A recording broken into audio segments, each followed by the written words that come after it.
Today we're going to be going over 2D graphics basics. So I am Sean Middleditch. A lot of you probably know me. For those of you who don't, I'm a senior here at DigiPen. You might have seen a couple of the games I've worked on here, including Subsonic and Core, both of which are 2D games. I also have a website online. There's some articles people sometimes find useful, so there's some information there if you're looking for more. Today's talk is going to be about 2D game rendering tips and techniques. This is not going to be a direct how-to, start to finish, how to build a game. There's no possible way to fit that into a 1-hour lecture. That could be an entire course in and of itself. I will be going over some information to kind of point you in the right direction, give you the terms, the things you need to look for if you're asking questions to kind of hone in on what the problem you're having, the terms to Google for, and otherwise give you enough information to kind of accelerate where you're going in your 2D graphics programming. I'm also going to go over bits and pieces of optimization and some very small code samples that I feel might be particularly relevant. I will try to make anything I do relevant to both Direct3D and OpenGL. So no matter which you're using, hopefully you get the information you need to move forward.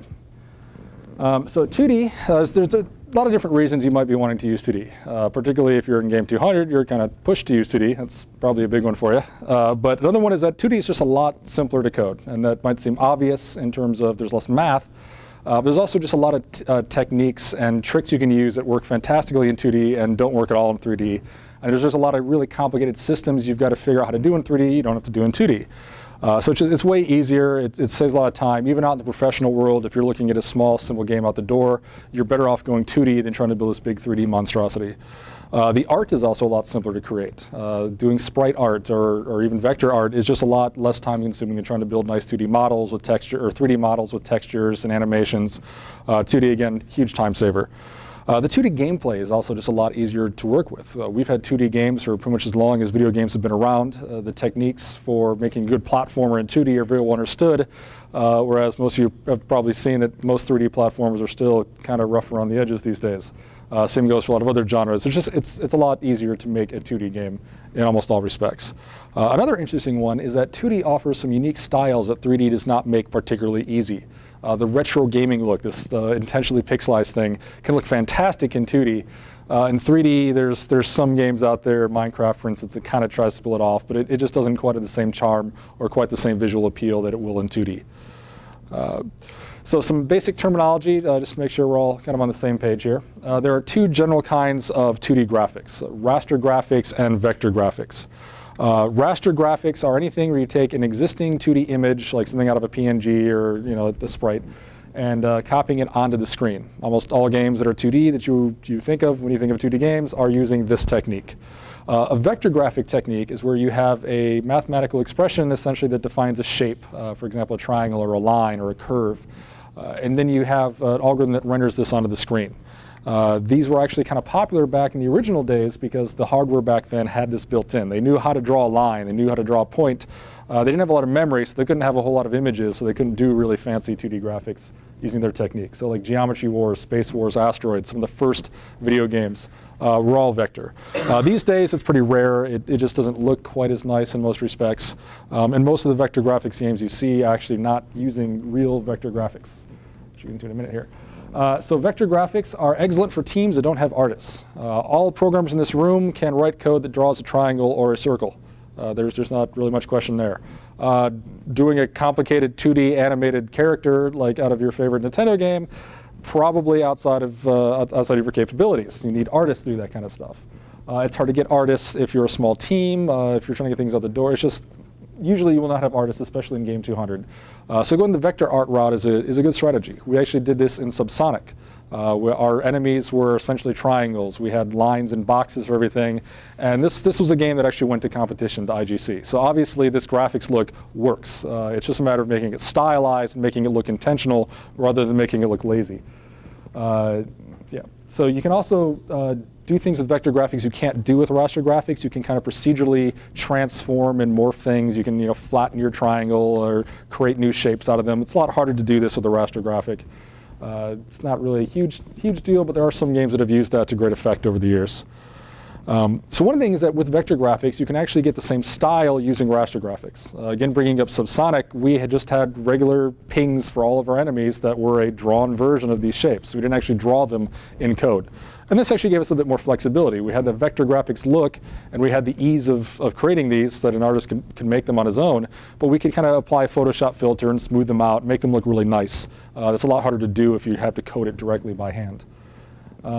Yeah, so another couple of properties of vector graphics that come up from time to time. Vector graphics are resizable procedurally. So if you have this really small version or a big version, they'll still be crisp and clean, unlike a bitmap. If you ever like opened up an image and zoomed in, it gets all blurry and pixely, and it's pretty horrible looking.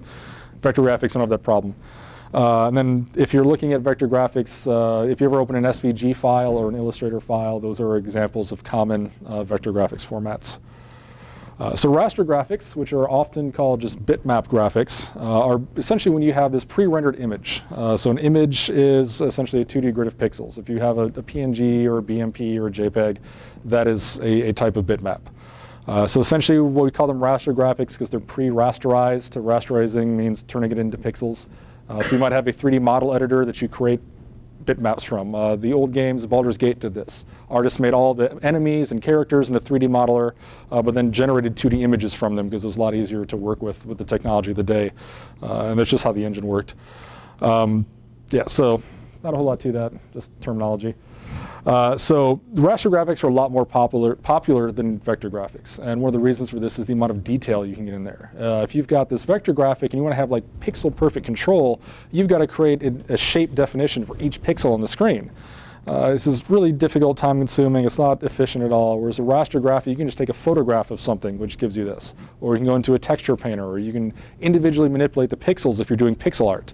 This gives you a lot of flexibility. It's just way easier to do good looking stuff with raster graphics, bitmap graphics, than it is with vector graphics. So just a little bit more terminology here. Images, just essentially another term for bitmap graphic, not a whole lot of reason in that. I bring this up in particular is that some people will confuse bitmap with the .bmp file format, which is a bitmap image. That's just the name of a file format from Microsoft. It is not the only type of bitmap. If I'm talking about bitmaps, that means PNGs, JPEGs, everything else, not just those files. A texture, you'll hear that come up a lot. That is essentially roughly just kind of the 3D API version of what an image or a bitmap is.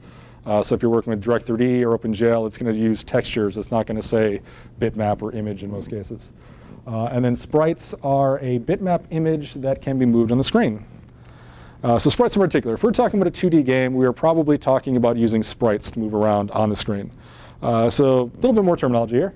A sprite is essentially an object that can be moved around on the screen independently. It does not include things like a background image. So if you've got this, this beautiful cityscape that you've gone ahead and painted, and you've got your main character that can move around on it, the main character is a sprite, the background isn't. That said, almost nobody uses that terminology strictly, so you'll see all kinds of people say they have a sprite game because it's all made out of sprites, even though the background's not a sprite. Or their code the thing that's drawing the background will be a sprite object, even though it's not technically a sprite. And that's fine. We're in the computer industry. Nobody really uses terminology clearly and consistently anyway. But yeah, if you're Googling for some things, you see these different terminologies. At least now you'll know what all they refer to. So sprites, anything that moves is a sprite. Your player is a sprite. Your enemies are sprites. Items you can pick up on the ground are sprites. If you have a door that you can open, that is also a sprite. These are going to be individual game objects in your game engine, to the point that a lot of game engines call their game objects sprites, just because it's almost every game object has some visual representation. If you're using the component-based architecture, you'd have a sprite component for drawing these things. Another term that comes up a lot are 2D tile engines. So tiles are essentially a grid of images that you can draw into your world, which is kind of funny because that's a grid of grids of pixels. So there's a couple different ways you can implement a tile engine. There's a couple different reasons you might want to implement a tile engine. Tiles are a really easy way to edit your game world. If you have to do, like, in a 3D modeler, you've got to create all these complex shapes. If you want a building, you've got to model all the different parts of the building by hand. With a tile engine, you can just make brick tiles and kind of lay those out, and you can do different types. If you played Minecraft or Terraria, you're very familiar with what a tile is. In Minecraft, it's a 3D version. Yeah, it's just a really easy way to build things and to edit things. And your physics code can be a lot simpler because you're dealing with hard angles only. And it just makes things a lot easier. It makes making your editor easier. So it's almost certainly the way you should go for most 2D games is tile-based. There's also just a lot of great algorithms on there. If you're curious about how to do something with tile-based engines, Google will find you lots and lots of great material on there. A couple more terms, and these we're going to go into in quite a bit more depth. Batching is the concept of taking multiple sprites and drawing them with at the same time. This is really important to performance, and we'll get into why. Texture atlasing is the technique where you take multiple textures or images and put them inside of another image, which is also important for performance. And then there is also layering. So layering is how you specify which objects are in front of another object. There's a couple different algorithms for that. The painter's algorithm is the most common one. The painter's algorithm derives from the way you would work if you're painting something. If you paint the background, and then you take your brush and you paint over that to paint the foreground. So essentially what that means is if you have objects in the back and the front, you draw the objects in the back first, then you draw the objects in the front. There's other techniques for dealing with the problems that solve. Z buffering is something you've probably heard of. That's more important for 3D. You don't see it a whole lot in 2D. Painter's algorithm is by far just the easiest way to do things. You're actually going to need it for certain effects later on. Then lastly, particles.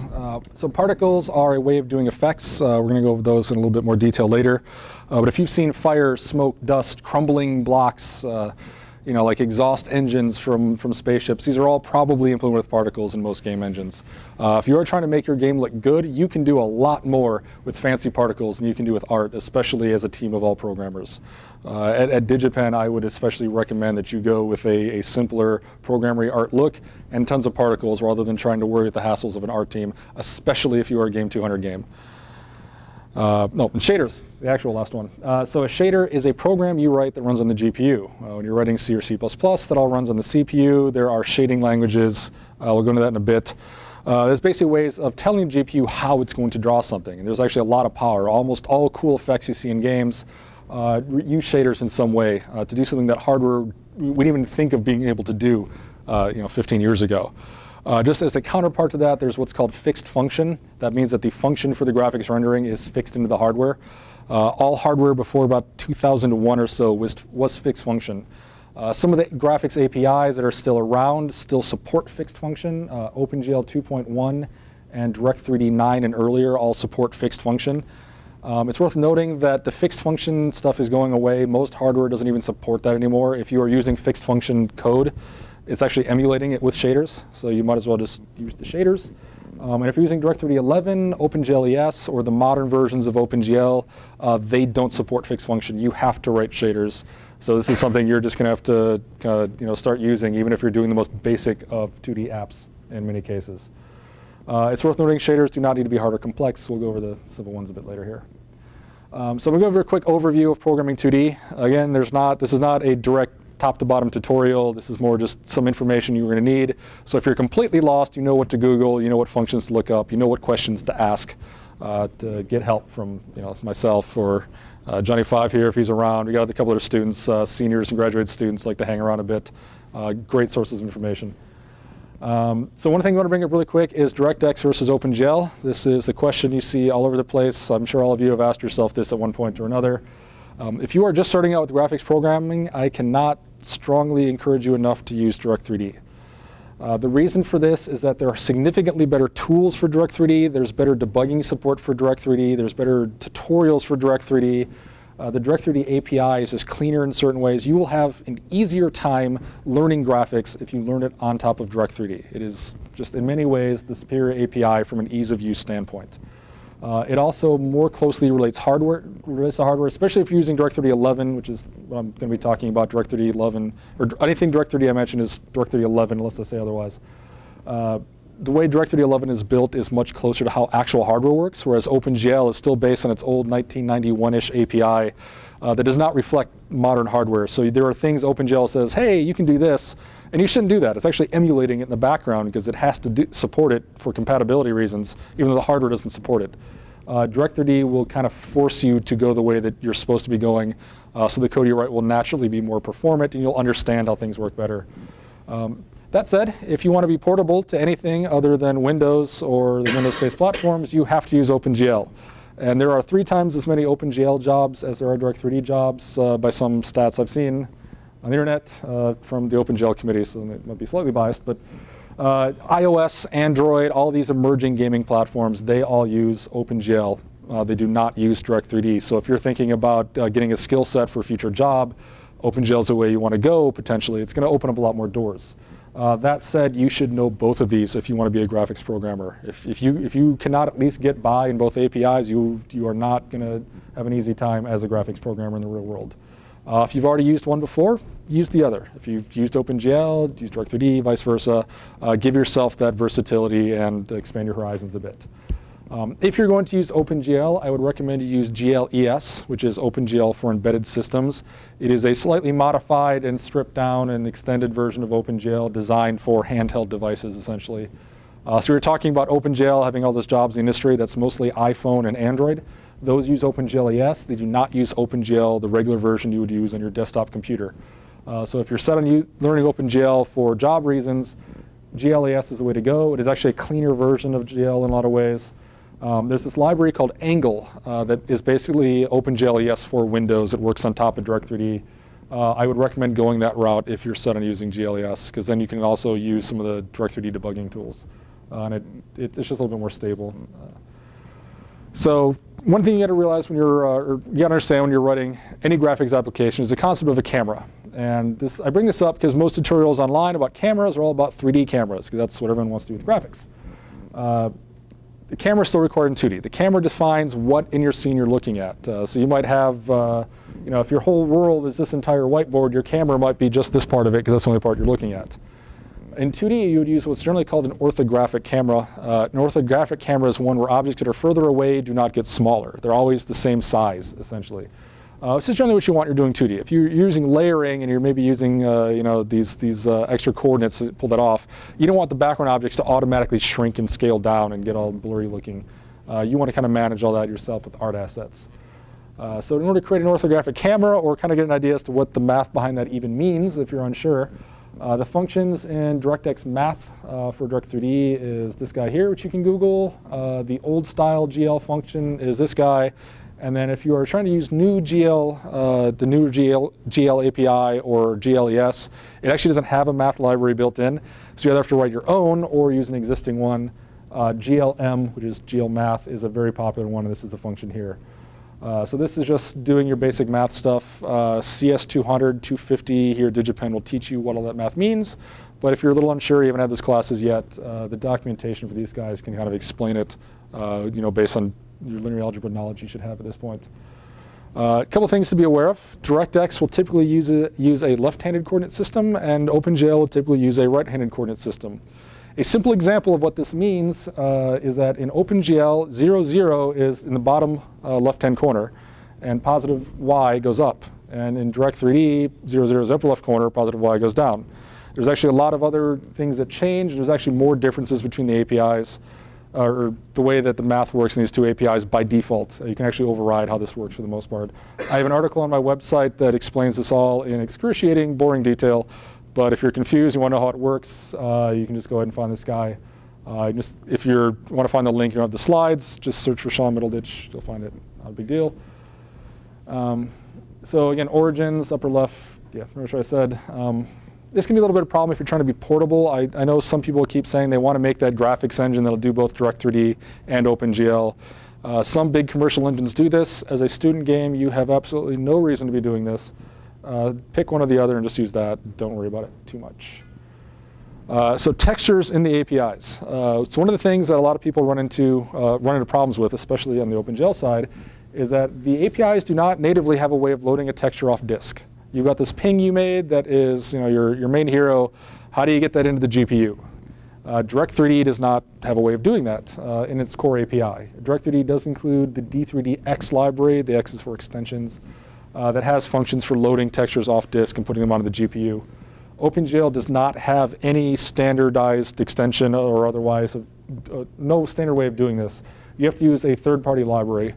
If you're using OpenGL, you are probably using one of these anyway. But SDL, SFML, GLFW, all of the standard OpenGL helper libraries that are out there have functions for loading things off disk.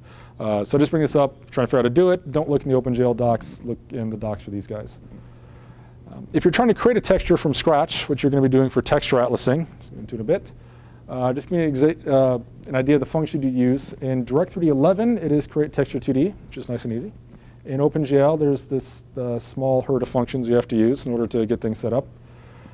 These are great examples of first functions to kind of look into because you're going to need them pretty much right off the bat. And they're kind of idiomatic. So all the create whatevers in Direct3D work more or less like create texture 2D. All of the create whatevers in OpenGL kind of work like these guys, very similar.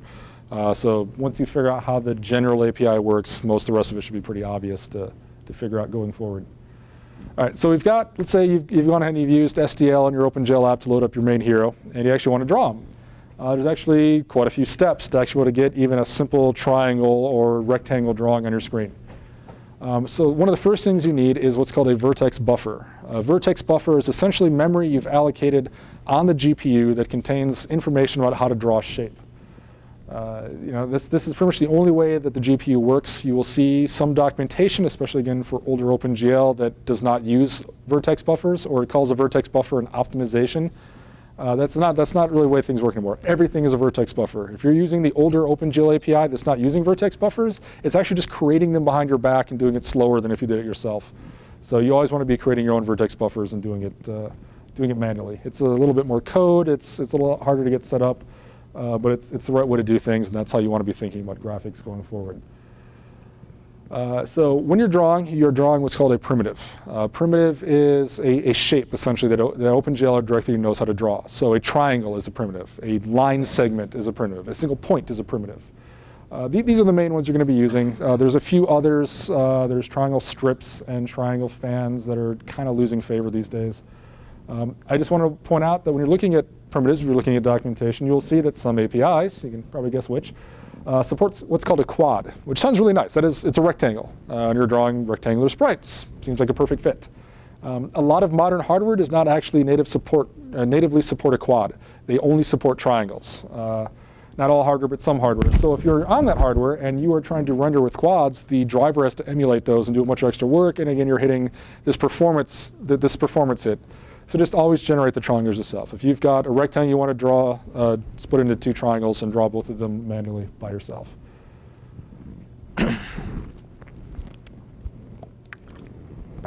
right, so vertex buffers have a layout. This is basically a description to the GPU as to what is actually in the vertex buffer. And this is kind of the hardest part of setting up the drawing.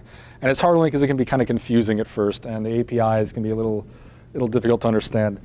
The basic idea is you've got this memory allocated on your GPU, and you've got, so you want to draw a triangle, so you've got a few bits of data. You need to know where are the corners of this triangle. Is the left corner going to be here, or over here, or, where in the screen is this triangle supposed to, or this corner supposed to be?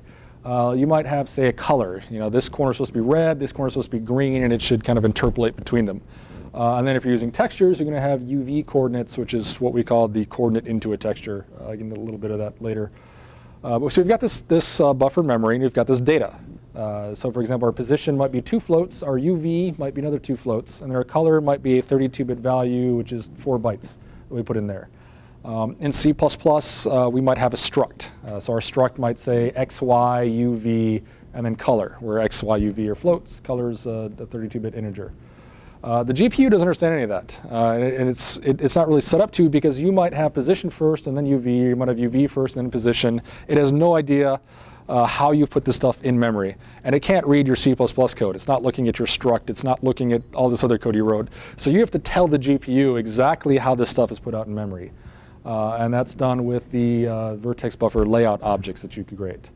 And just point out, when you have all these things put in the same vertex buffer, like your position and your UV and your color, we call it an interleaved buffer. Non-interleaved buffers are one where you create a whole array, a whole vertex buffer just for position, another one just for color.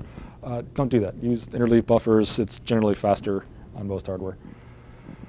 So vertex buffers have size, flags. You create them with the create buffer in Direct3D 11 or gen buffers in OpenGL.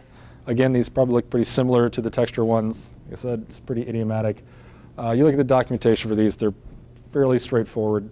There's not a whole lot of not a whole lot of surprises there. For the layout, then, the functions are create input layout, which is again idiomatic for Direct3D, and then in OpenGL we have this weird function called GL vertex attribute pointer. So essentially, what you're doing here is you're going to be saying, my vertex buffer, I've got 3 vertices in it, and it's going to be position, UV, and color. And this is just a way of telling the GPU that. You're going to say, hey, I got a position, it's 2 floats at the start of the buffer. Then I've got the UV that comes right after that. It's 2 floats, et cetera, and so forth. Again, there's docs online for most of this. Pretty straightforward. There's a bit of a difference how Direct3D and OpenGL works. I'm going to spell this out kind of quickly. Direct3D uses the concept of what's called a semantic. So in your shader, you got to write code that says, given a position, do something with it. You're gonna say this variable that I might call, say, position. That is the position. It doesn't know that because you might call position foo. You might call position point on screen. You can call it whatever you want. But in the code, you will specify, hey, this variable is the position. And then when you use the create input layout, you don't specify the variable names in your shader. You specify those semantics. It's pretty straightforward. It's pretty easy to grok. Once you actually take a look at the code, it becomes clear pretty quickly. OpenGL works a bit differently. OpenGL uses a slot, which is a numeric index, which is kind of like a semantic, except you define them all by hand.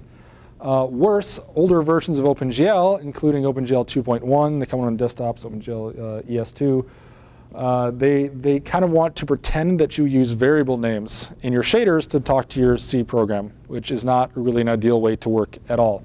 But if you look at most GL tutorials online, they will tell you to do that, and they're going to tell you to use this function here, GL get attribute location. Do not ever call that. That is a horrible function. It causes bugs. Anytime someone is doing in CS300, when you're doing your first 4-class OpenGL assignment, almost all the questions I get are about this function. It is, do not use it. If you're going to be doing things this way, use GL bind attribute location. The general difference is that GL get attribute location, you say, hey, I have a variable named foo in my shader. What is that slot that you automatically assign to it? And that could be anything, including nothing in weird cases, and it confuses people. GL bind attribute location says, you called this earlier, and it basically says, hey, any shader I load that has, or the shader I'm loading that has a variable foo, I'm telling you to put that in slot 0. And then the advantage there is that if you have 5 different shaders, and they all have a position, because you always need position, you can guarantee that's an attribute, you can guarantee that's in slot 0. So when you call this guy in your code, you don't have to write a different version for each shader. You just say position is in 0, UV is in 1, etc., and it works with all of your shaders every time. Whereas if you're using this guy, it's just a huge mess trying to get everything to work properly. So don't do that. So another last note on the OpenGL layout stuff. The GL attribute vertex pointer is an old function that existed before vertex buffers were added to OpenGL. So the API is kind of weird looking. Where it should be taking a number that indicates offset. For example, you want to know that the UV coordinate comes after 2 floats because it's after your position, which was 2 floats. You want to say its offset is 2 float, or 2 times the size of float. But that is a void pointer. And if you just put size of 2 float into this function call, C and C++ compilers will complain at you that this is not legal and you can't do it. So you got to do this crazy cast. C-style cast is shorter, C++ cast doesn't really matter. Point is, don't think that's wrong. This is completely correct. It is just a goofy thing about OpenGL. And if you get online and you see a tutorial that you're trying to follow and it's actually passing a pointer here, that means it's not using vertex buffers. And you are looking at old style slow OpenGL, so don't read the tutorial anymore. Close the window and find a different tutorial. So be aware of that. All right, so we've got these vertex buffers. We've set up these layouts. We've kind of wrapped our head around how to use these functions, which once you get in there, it's not too bad. We actually want to draw something on the screen. We've got this triangle and this vertex buffer. We've got 3 points for it. How do we tell the thing to draw? It's actually really simple. In Direct3D, you say Direct3D device context draw. You have to get the Direct3D device context object. It's, again, tutorials will go over that, no problem. In OpenGL, there are 50 different functions to draw things, and I always forget which one is which. The one for basic drawing, to just draw what is in a vertex buffer, is GL draw arrays. This is probably the one you're going to be using most often in your simple 2D kind of games. So yeah, those are the ones you want to Google. All right, so that was, again, a quick overview of some of the things you want to Google. This is not, again, there are no code samples. I apologize for that, but we could easily have filled hours upon hours just going over the code for this. You get online, look at tutorials. There's a lot of code that's, you can just kind of essentially cut and paste it or rewrite it, which is the better option. You just kind of get it up and running, understand what's going on. It's a few hours of your time, generally. Now, performance is a thing where a lot of people, the tutorials online are almost all awful when it comes to optimizing 2D drawing, especially in the OpenGL world. There's just a lack of it.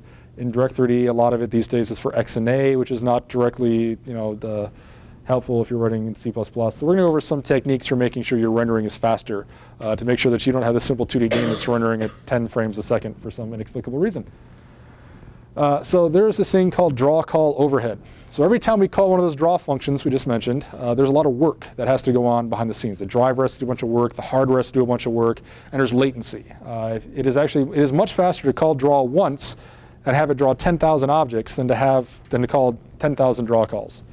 The number of objects does not matter quite so much as the number of draw calls you're making. There's also state that changes. When you call draw, it uses your currently active texture. You don't tell the draw call which texture you're using. So every time you draw, if you also need to change which texture you're drawing, you have to change the state saying which texture I'm using, and it has even more overhead. So it's if you're going to make two draw calls, it's faster to just have two draw calls next to each other than to have a draw call and then change texture and then make another draw call. So you want to try to avoid changing state as often as possible, and you want to try to avoid having draw calls as much as possible. Just kind of an idea, kind of help you conceptually realize why draw calls might be slow in one particular case. Think of your modern high-end GPU. You might have upwards of 2,000 cores. If you were drawing a single sprite that has 4 vertices, only 4 of those cores can work when it's running your Vertex shader, which is going to be running first. The rest of it's just kind of sitting there doing nothing because the GPU cannot run multiple programs at the same time. We're starting to see some GPUs come to the market that can actually do that, but that is not the norm right now. And the same goes for the pixel shaders, which are kind of drawing each pixel on the screen. If you've got this little tiny guy that you're drawing on the screen, you're not going to be utilizing all those cores in your big, expensive, GTX 680. So you're completely wasting the hardware. So on the other hand, if you're drawing 1,000 sprites at the same time, then yeah, you've got 4,000 vertices to draw, and your graphics card has got plenty of stuff to do. And when it comes to drawing the pixels, it is completely filled up. It is saturated. You are making the most use of your hardware. This actually makes the most use of your battery life. You actually save battery life doing this. So it's just kind of one of the reasons why draw calls are slower. So batching is a technique where we have a single draw call that draws multiple objects on the screen at the same time. It's worth noting that this requires the same state because your texture is bound per draw call. If you have 2 objects that use different textures, you cannot draw them with the same draw call. It's not possible. So we need a technique to also kind of condense the number of textures we're using. And then also we need a single vertex buffer for object. You can't make a vertex buffer per game object. I've seen engines that do that. I know some of the simple engines you guys use with some of the introductory classes here kind of are built that way. If each object is its own vertex buffer, it is now impossible to draw them at the same time with the same draw call. They have to be in one. So these are the things you kind of worry about. One term you'll see come up a lot when we talk about sprites is what's called instancing. So this is an idea where you're technically telling the GPU to draw the same object, the exact same object, some number of times. Like draw this sprite 10,000 times. But then you have an additional piece of data that says for each of these 10,000 sprites, here are the different positions, and here are the different texture information to use if you're using a texture atlas. So even though you're drawing the exact same thing 10,000 times, you're actually drawing 10,000 different things in 10,000 different places. It can be a performance boost if you're doing it right. But it's a bit more complicated. You almost probably don't need it for a student game. And if you're using the older version of desktop OpenGL that most people use, or the GLES2 that are on the iPhone and Android, you actually don't have instancing support at all. So if you see this and you're thinking about using it, just remember that there are these downsides, and you're probably better off for now just kind of ignoring it. If you are going the instance route, which I know a lot of people like to do, the calls are these guys. They're pretty straightforward. They're hit the docs. They're self-explanatory for the most part. So let's say we're not using instancing, which is probably the way to go forward. How do we actually do this batching thing? So what we're going to do is we're going to take all of our game objects that exist and sort them by material. Material is a term. It's most often used in 3D games. It essentially means a collection of textures and shaders and other properties you use to render an object. In most 2D simple sprite games, a material and a texture are the exact same thing. You probably don't even have a material object. You just have texture objects in your code. But for an example of the problem, let's say we've got 2 enemies and our hero in our game. And just because of the order that we created the objects, in our list of objects, we have 1 enemy, and then the hero, and another enemy. In order to draw this, if we just iterate over objects, we've got to set the texture of the enemy and then draw the first enemy, and then set the texture of the hero and then draw the hero, and then set the texture back to the texture for the enemy and draw the second enemy. And this is obviously inefficient, doing a lot of draw state. What we'd like to do is take all those enemies, those two enemies that are using the exact same texture, and render them together, and then render the hero. So that requires us to have some way of grouping all these objects that have the same materials together. So one of the ways to do this is to do sorting. So you can take all your objects, you can sort them so that those two enemies are right next to each other. And then you can very easily just kind of look through your list and say, well, I've got two enemies right next to each other, which is very easy to see, and draw them together, and then draw the hero. However, if you do sorting the naive way, it is actually very slow, and you might actually have a performance regression if you were using something like standard sort, and you just have pointers to all your objects, and you're accessing all these fields. So this is kind of a cool technique that you can use to make this a lot faster. The idea here is that we're going to create an integer that describes the state necessary to draw an object. So for example, all of the textures we have, we're going to give a unique ID for. So our enemy texture might be texture 1, and our hero texture might be texture 2. And then we're going to create a single 32-bit or 64-bit integer that has this value in it. We might have some other things that we want to batch together. For example, if we have shaders, like we have one shader that makes enemies look shiny, and another shader that makes them look like paper, for instance. We have to draw those together as well. All the paper ones using one texture, then all the paper ones using a different texture. So we're going to take shaders have an ID and textures have an ID. We might use layering. The rest of these are you can kind of ignore in a lot of the simple cases. We can use the basic bitwise manipulation, the bitwise or, bitwise and, to create the single integer that is made up of other integers. So you should all have understanding of how that works. It's kind of the basic CS 120 stuff, I believe. So we've got this integer, and now we can do an integer we can do a sort with this integer. And there are some really fast algorithms for sorting by integer. So we can do this way, way faster than the standard sort in C++ will do it. And we can do it without the overhead of trying to access the objects while we're sorting. So this is something we want to do. So when you've got this integer created, you can use an algorithm called DirectX sort. It's a really easy algorithm. Wikipedia has a nice description of it. There's a billion articles on it. It takes no time to implement or understand. It's really, really fast for sorting integers. Actually, anything of fixed size, but integers in particular. So what we can do is we're now going to create an array that has, for each of our sprites, that integer ID that we created, and then a pointer to the sprite. And we can run our radix sort on this array, and it only has to look at the integer. It doesn't have to access the sprite or kind of call methods on the sprite or anything. And it uses really fast integer-only sorting. And now we've got all of our sprites sorted so that all the sprites are the same texture are right next to each other, and the same shader are right next to each other. So now we can iterate over this list, and we can say, okay, we're going to start at the beginning of the list, and we're going to keep going, and we're going to keep looking at all objects that have the same texture. And then we find an object that has a different texture. We're going to take that first group we just found and render them all in a single batch. And then we can keep iterating over the next set of objects that have the same texture and render all those in a batch. And this really simple algorithm now on this sorted list will give you batching with very, very little effort, very efficiently. Quick detour in terminology since I brought up the transparency or translucency bit. There's transparency and opaqueness and translucency. So transparency is something that is 100% see-through. It cannot be seen. It generally is not drawn. It is glass. It is air. It is a ninja. You cannot see it. It does not exist. Opaqueness is something that is completely solid. I am opaque. You cannot see through me, and if you can, you are very special.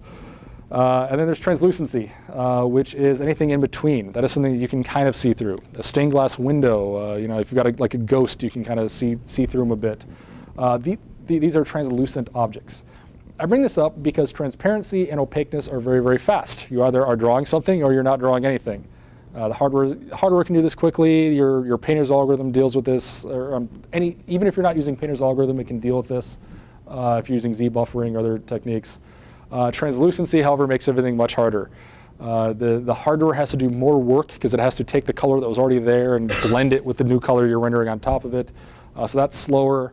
It slows down the whole graphics pipeline. You have to use painter's algorithm or some very, very advanced algorithms to deal with this. So if you wanted to avoid sorting by layer, you don't have a choice if you're using translucency. You have to draw back to front.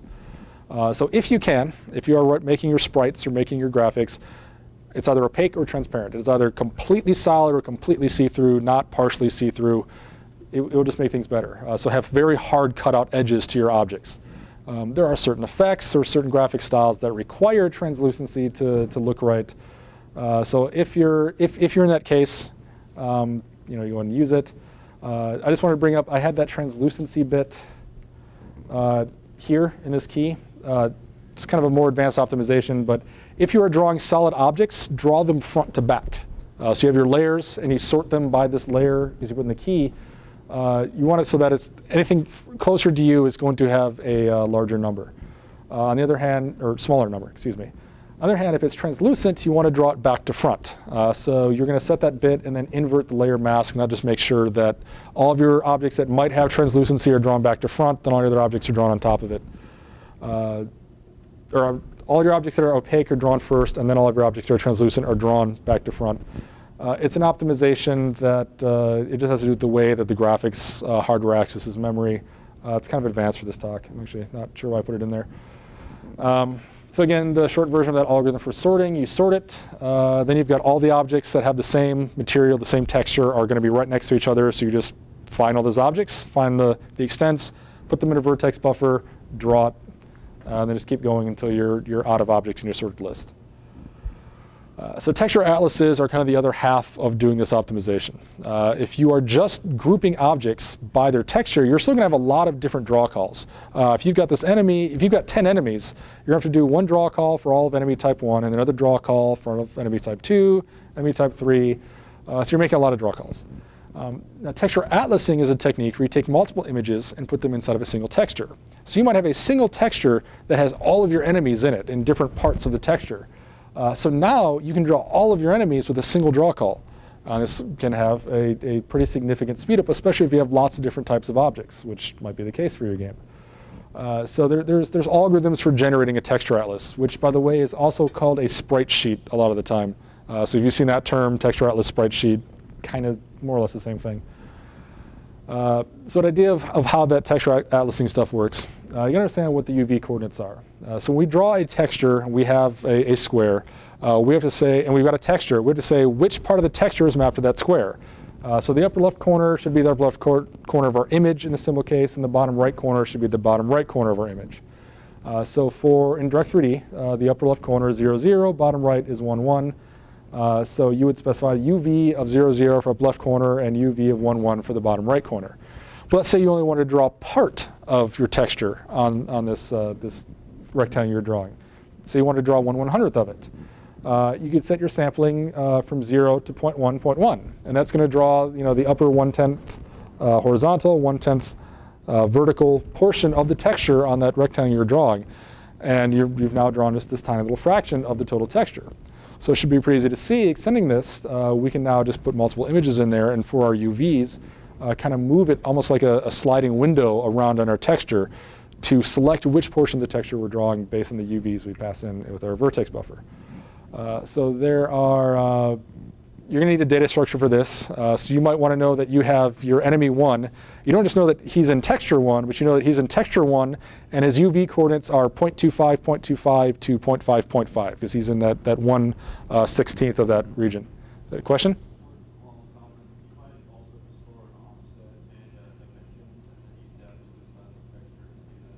Yeah. So the suggestion was to store an offset and dimensions, and you can calculate all these instead of having to put the floating point values directly in there. This can actually be easier, especially if you're working with like solid tools. Yeah, there's a lot of cases where that's just kind of a more efficient way, or more it's more easy to work with way. Yeah, it's the same general idea. Is you're mapping it somehow to some portion of the texture. So you have this data structure, so you know that if I'm running enemy 1, not only do I need to set texture 1, but set it to this portion of texture 1. And then when you create your vertex buffer, you're going to pass in those UV coordinates. Popular algorithm, there's a link, so when the slides are online, you can just click on it. But it is a shadow packing algorithm. I forget the name of the guy who came up with it, which I'm sorry for.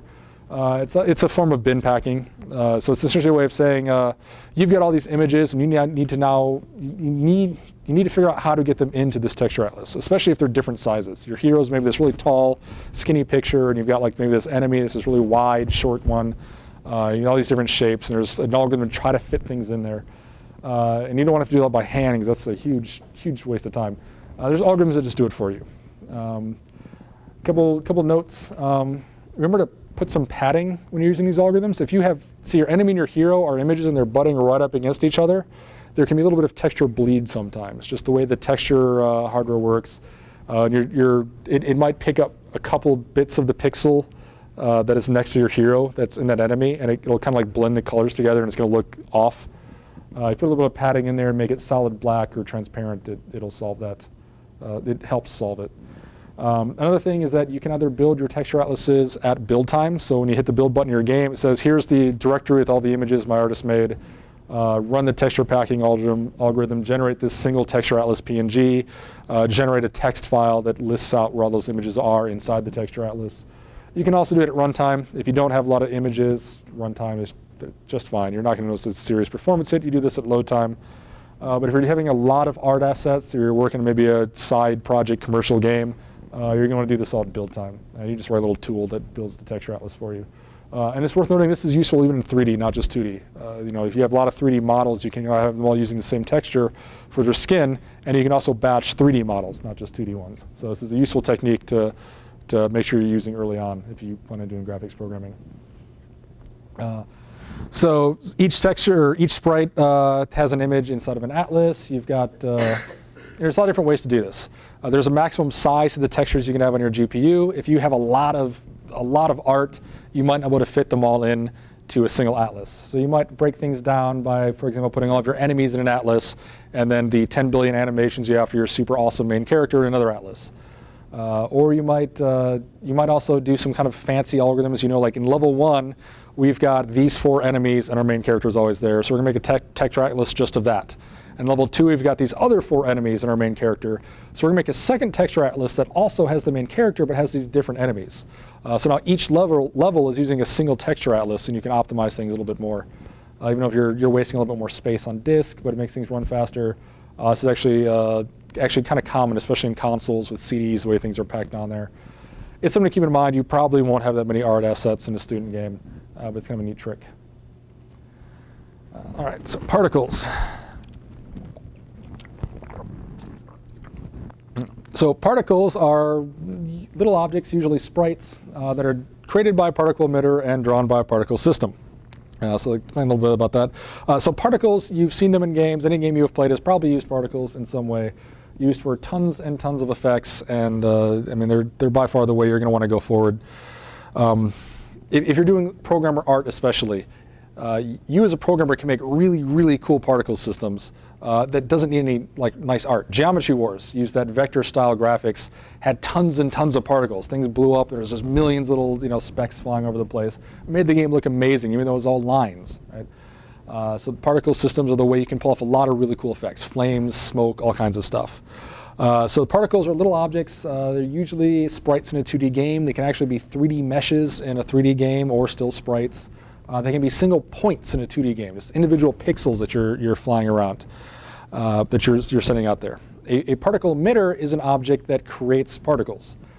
So for example, if you have a flame that is creating these particles to simulate the flame is the particle emitter. And it's going to control how things work.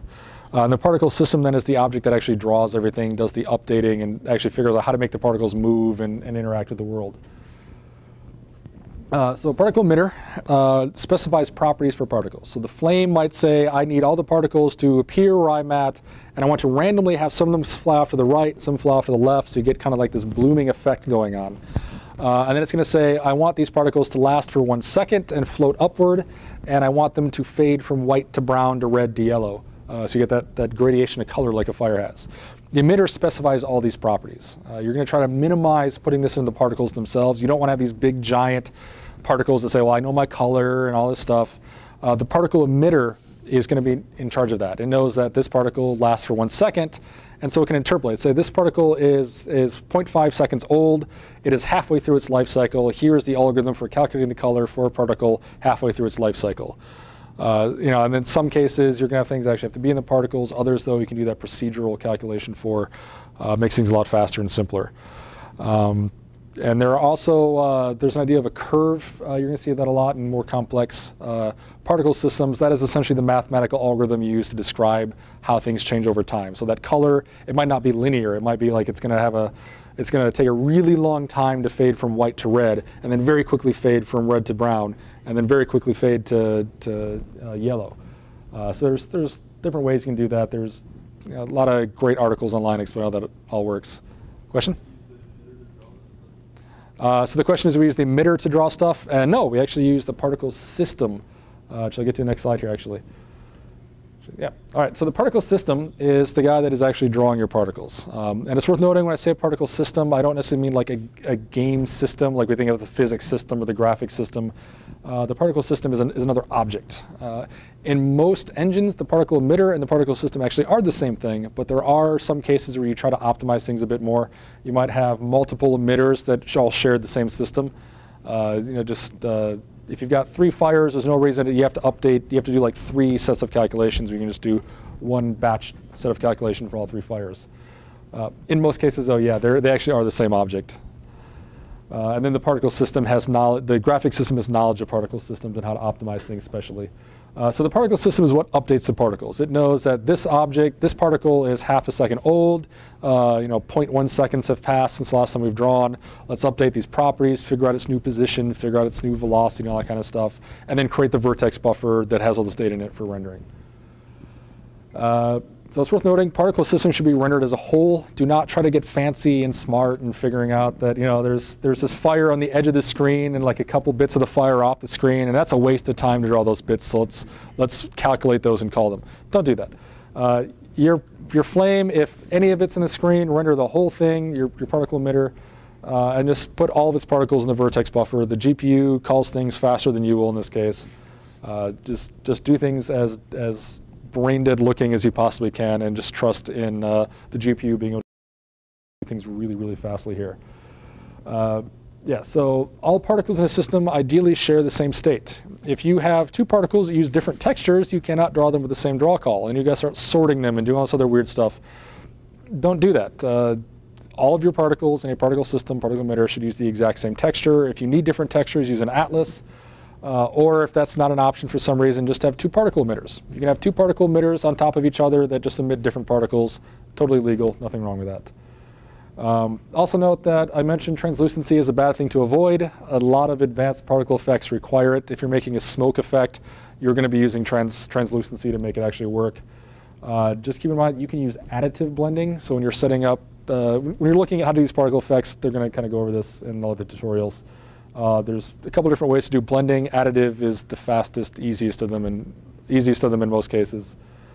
Something to be aware of when you're looking at the code. Why you might be wondering why they tell you to do that. Yeah, so don't try to call things individually. Stuff everything in a single vertex buffer. Don't use multiple VBOs. A lot of people think it's a lot easier to create a single VBO for the position of the particle, and then another VBO for the color of the particle. Again, use interleaved VBOs. It's a little bit more work to set up, but it's faster, and it is by far just a better way to do things. And you can actually you can share more code if you're doing this too, in some respects, between the CPU side and the GPU side. So there's a couple different ways to actually implement a particle system. By far, the easiest way is to just make a function for each different type of particle system you have. If you have a flame, you write a function called update flame system. And if you have smoke, you have a function called update smoke system. And it's got the algorithm for how those particles move, how their color updates over time, how their position moves over time, hard-coded in there, and you just loop over all the particles and update them. Really easy to write. So you can look at an algorithm, write this little tiny function, hook it up, good to go. Nice and easy. Probably the way you should start out when you're doing your first particle system. The downside is that it is inflexible. If you've got this hard-coded function, if a designer wants to come in and say, well, I want a green flame, well, now they've got to open up C++ code and start tweaking code, and they're probably not wanting to do it, and they've got to recompile. There's all these things that are slowing down their ability to just quickly change it and see what it looks like. So that brings us to the flexible version of a particle system. So this is quite a bit more advanced, but the idea here is that you create a controller object for each property. So you have an object that knows how to control the color of a particle, and it's a totally separate object that knows how to control the position of a particle. And then you can configure these with data. So you might say, for this color, here's the start color, here's the end color, here's the algorithm we're going to use to interpolate between them. And now you can just kind of mix and match these. So you might have your red flame that you went ahead and created in your editor because these are all data-driven. And you've got it sitting in the game, and your designer says, well, I want this to be a green fire here. So he goes in there, and he clicks on it, and he sees the two colors, and he clicks the one from red to green, and now your particles from this fire are coming out green. Possibly you don't even have to restart the game, depending on if you set up your editor nicely. I mean, this saves a huge amount of time, and even if you don't have an artist or dedicated designer, as a programmer now, it lets you very, very quickly experiment with particles. You can just tweak values, tweak numbers, tweak anything you want, and see what happens, see what changes. So you can very quickly make totally new effects that maybe you never thought of. There's no tutorials for online because it's something you made up on your own that just looks great for your particular game. The downside, of course, is you have to write a lot more code to do this, and you've got to write the nice editor to have a nice editor. It's a lot of work. If you're going to be a graphics programmer and you've got the time, this is certainly something you should consider doing for your game. But if you're not really gunning to be a graphics programmer, you've got a lot of other work still ahead of you, put this one off, do the simple version first, come to this later. There is also the super advanced version. If you are doing your first graphics project, just ignore this slide for now. If you're thinking about doing a solo project in graphics, this is an idea. The idea here is the simple version, we had this hard-coded function. In the flexible version, we had all these objects that control things, and that's slow. In order to update a particle, you've got to call into this object, update its position, and then into this object, update its color, and there's a lot of overhead.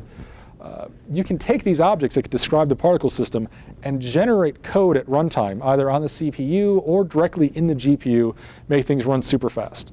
Again, do not consider this for a student game if you're actually making a full game. This is very time consuming.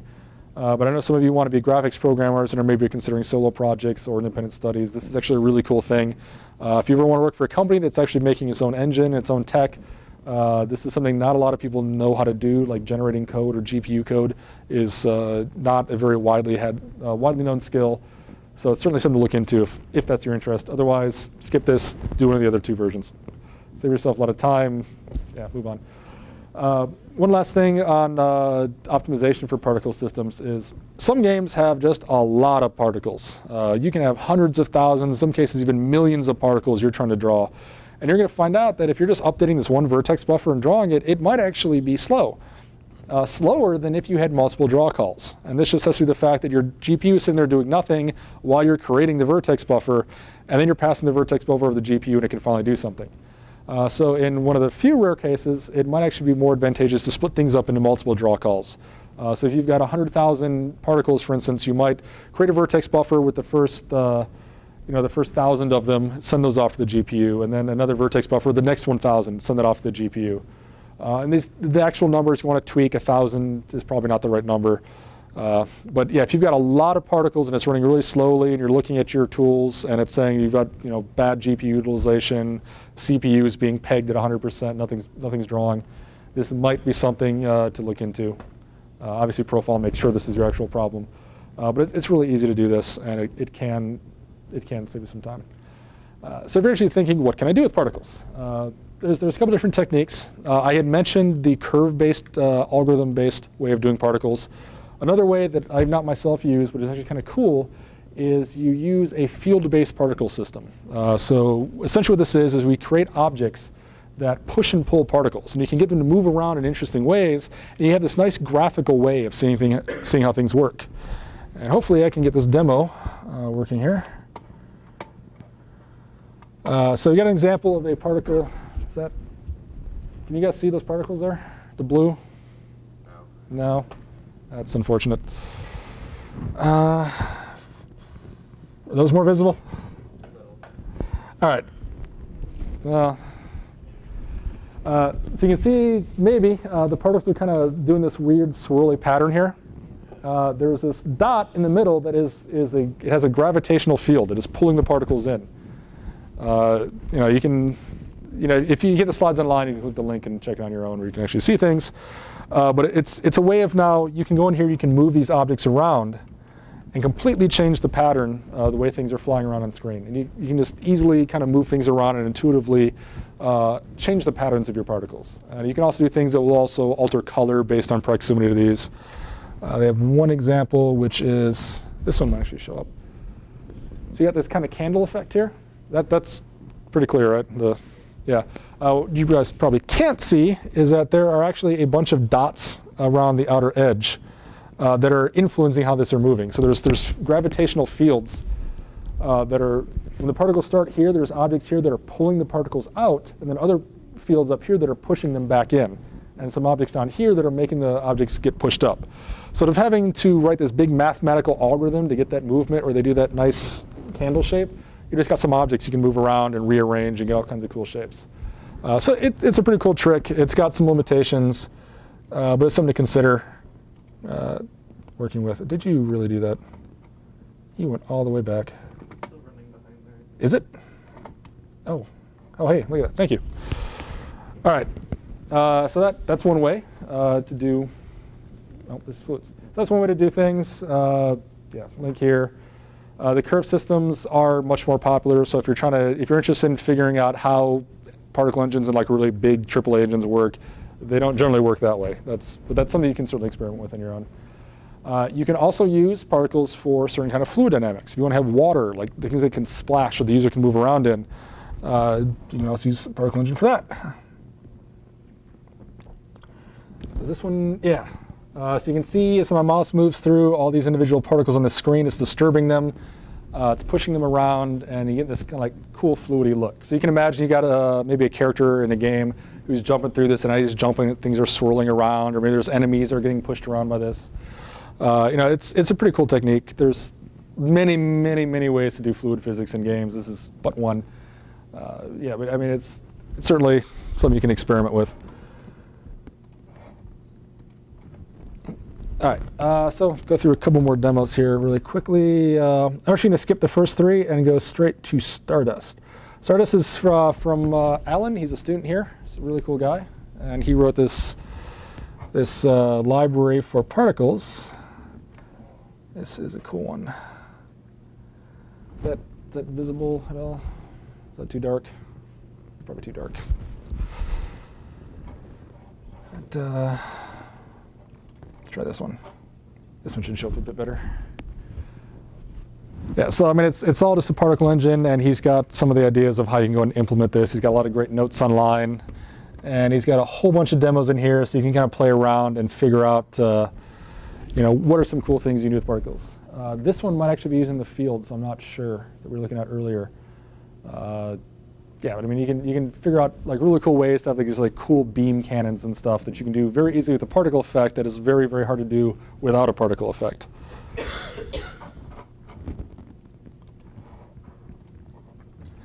And lastly, I harp on this a lot here. Keep it simple. I know obviously I went over some advanced stuff in a few cases here. Don't think you have to do that to compete in games or anything like that. Keep it simple. Your priority is to make an awesome game. You have a limited amount of time. Spend your time on things that will make the game more awesome, not time that is not going to actually directly help your game.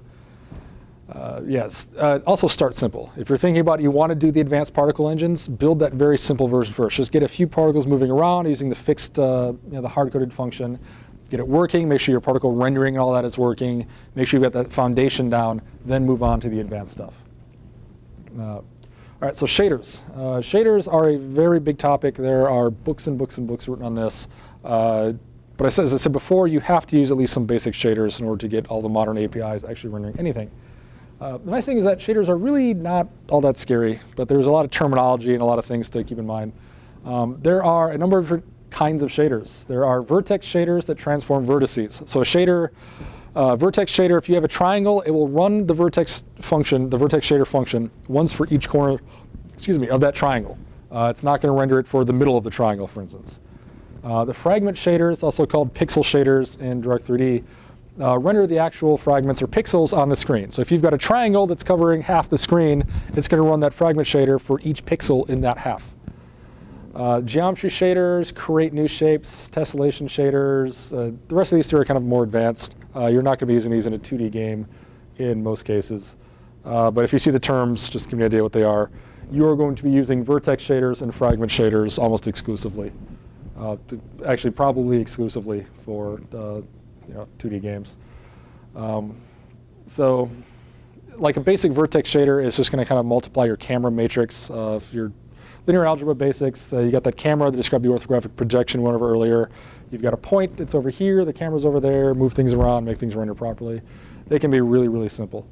The fragment shaders where all the cool stuff happens. If you're doing like cool effects in a 2D game, it's probably in your fragment shader where all your math is going.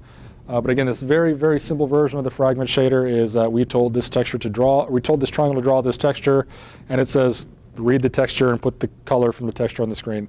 It's like a couple lines of code, nothing much to it. So the old hardware was fixed function, meant it wasn't programmable. All of the new hardware is, all the new APIs require it. Went over that before. The fixed function stuff is easier. If you look at like the old style OpenGL API, all the samples, it's like really simple. Like you just call a couple functions and you got stuff drawing on the screen. You're like, well, this is so much easier than all this other stuff. If you're getting up and running, it's fine. But once you get past the I have something drawing, you have to use shaders. So I don't fear them. Dive in. Lots of great resources and people to ask if you run into trouble. So there's two major families of the shading languages out there. So you might be programming in just one of them or all four of them potentially during your career. The first family are HLSL and CG. CG is NVIDIA's kind of HLSL derived language. HLSL is what Direct3D uses. It stands for the high level shading language. It's a C-like language you use to write shaders. CG is pretty much the same thing. There's then GLSL, which is the OpenGL shading language, which is also a C-like language. It's going to look really familiar to anyone who's going here to DigiPen. Not a whole lot of surprises. The syntax between them is actually very similar in most respects. Obviously, some very big differences in certain places. ESSL is the OpenGL ES version of GLSL. They're almost identical, except for some weird corner cases. Again, they all look very similar C-like languages.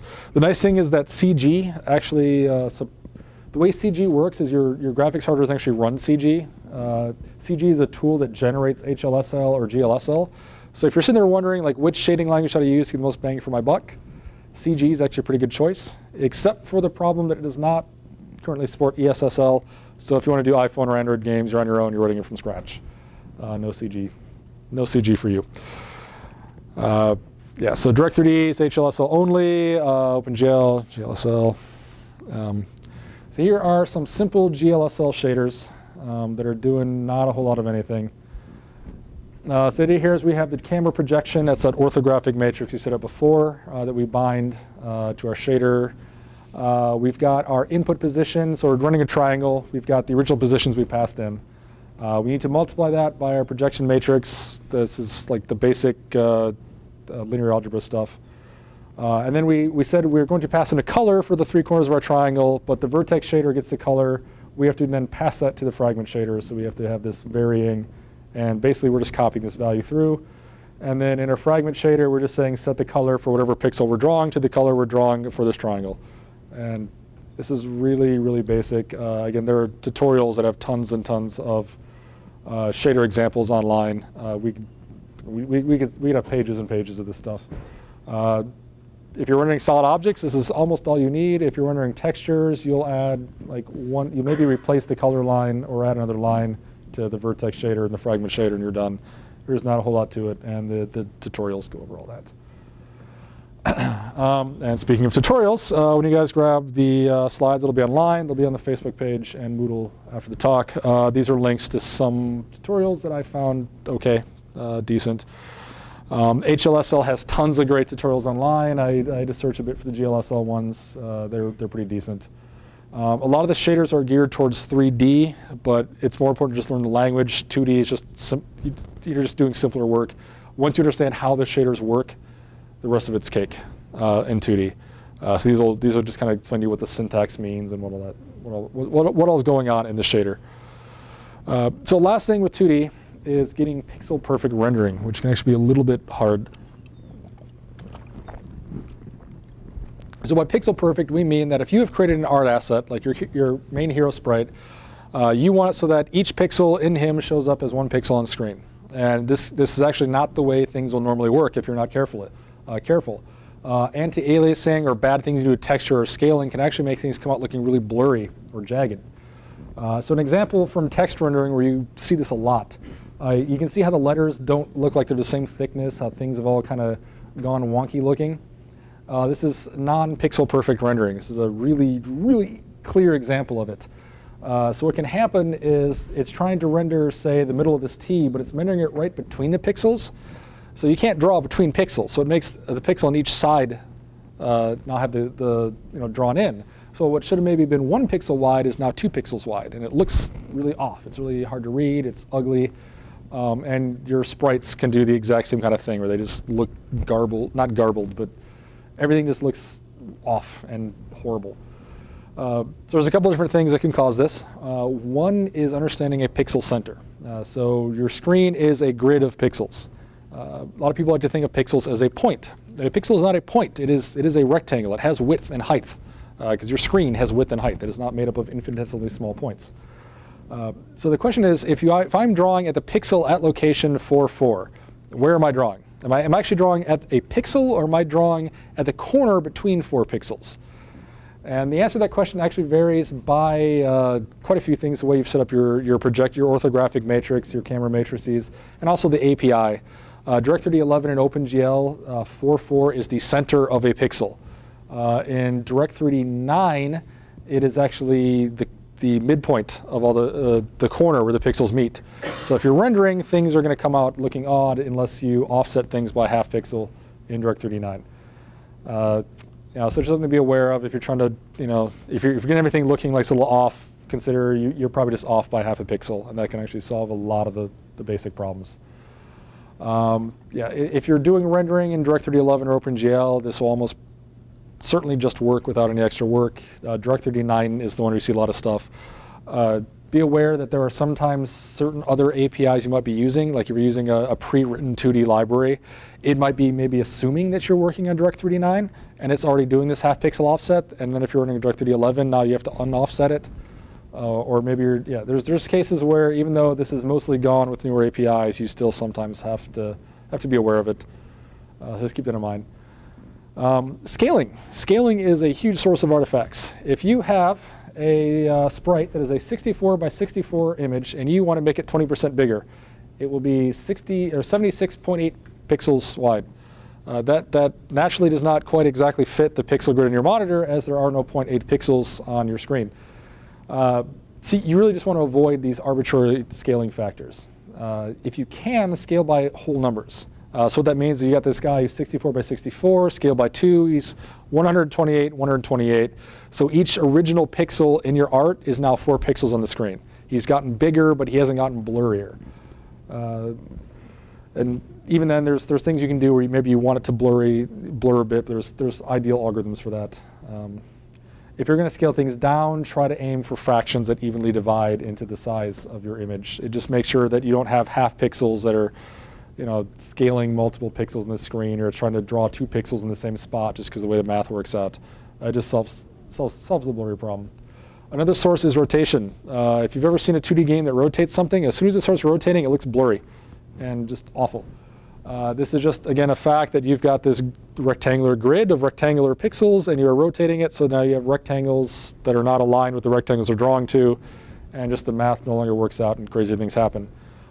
Even if you are keeping things rotating at fixed 90-degree angles, if you're using like a standard rotation matrix and angles, and you're using sine and cosine, keep in mind that error can potentially accumulate. It probably won't, but depending on what you're doing exactly, it might slowly get just off of 90 degrees after enough rotations, and then things are getting blurry again. If you're going to be using rotations and you're guaranteeing you're going to stick to 90-degree rotations, just use the fixed version of the matrices for rotations. If you need rotation in your game, because that's part of your game design, don't worry about it. Have the rotation. Just keep in mind it's going to look blurry. Don't worry about it. That's normal. Not much of a way around that. And the last thing is position. We talked about the little half-pixel offset, but that offset is going to be on top of whatever position you're drawing the object at. So if you have an object that can smoothly walk through the world and you're using floats for where it's at in the world, your position might be, say, 5.153 on your x-coordinate. Naturally, that is now going to, when you draw to your screen, it's going to be 0.153 of a pixel off. So the fix here is to snap things to the whole numbers when you're rendering out to the screen. And you can also do this in your shader. When you do your Vertex shader, we did that multiplication with the matrix. You can just call the functions in your shader to snap those back to the whole numbers. And that way, things will be aligned with the pixel grid, and things won't come out blurry while you're moving around. So quick summary. You want to use batching and texture atlasing for performance. If you're not doing it, your game will be slow, and you will wonder why your game is slower than 3D games that are doing way much more complex stuff. Minimize your draw calls and state changes. That is the fallout from batching and texture atlasing. Use particles and shaders for effects. Between the two, use the simple shaders to get up and running. Use particles for all of the cool effects. You can do just amazing things with just very simple programmer-made particle systems. And lastly, keep it simple. Get the basics up and running first. Worry about the advanced effects after you can do the simple stuff. And if it comes down to the end of it and you have limited time and you've got the option of doing something that the game needs to be better or doing fancy effect, do what you need to make the game better first. Use their spare cycles to make the game look fancier. All right, do we have any questions about the material? I have a couple comments. Awesome. One thing with the texture atlasing thing, if you have, if all your sprites are about the same size, you might look into array textures, and that will solve the needing to put padding between, because an array texture is basically, it's basically a stack of textures. So you give it's an array. It has a third texture coordinate that you can use to index into this array, but it's all one texture object. So yep. All right, so for the camera, the suggestion, instead of using a texture atlas, if all of your sprites are the exact same size or very close to, you can use a texture array. Very easy to use in Direct 11. There are extensions for OpenGL to use those as well. The other thing I had was in my sophomore game, it was basically a giant particle system. So we had 20,000 basically people running around a city. And so we had some performance problems. One thing we did there, which does have some significant drawbacks, but we only updated, I think, 1/7 of the people per frame. And then on the GPU, we sent both the current position and the velocity to the GPU and interpolated, and basically a bucket number when we sent it.